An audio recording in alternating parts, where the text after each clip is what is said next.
Žilinská stredná škola podnikania sa zapojila do zaujímavého projektu Comenius, ktorý je financovaný z fondov Európskej únie. Motom programu je Fit od hlavy až po pety a už tento názov naznačuje, že náplňou je duševný a telesný rozvoj žiakov. Spolupracujeme v ňom s 3 školami, čiže spolu sme 4 školy naša. Okrem toho škola z Moravy, z Čiech, ďalej poľská škola a škola z Nemecka. Dvojdňové stretnutie pedagógov a žiakov z týchto škôl sa na Slovensku v rámci tohto projektu uskutočnilo poprvýkrát. Prvý deň sa zamerali na ich fyzické a orientačné schopnosti. Sme robili orientačný beh na Ostrom.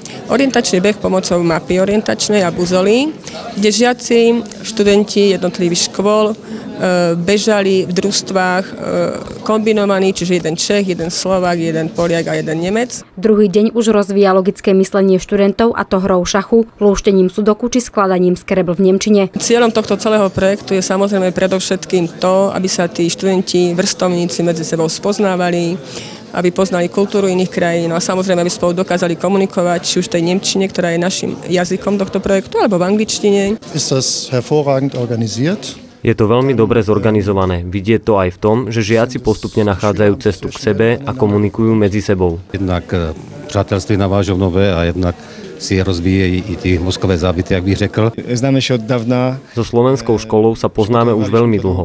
Je to už druhý projekt, ktorý spolu organizujeme. Všetko ide tak, ako má. Cítime sa tu veľmi dobre. Je to veľmi náročné, ale jednoducho je to viac na zamyslenie a možno viacero skúseností, čo sa týka logiky, riešenia a postupnosti. Procvičíme si rôzne ako jazyky, ako umíme mluviť a to.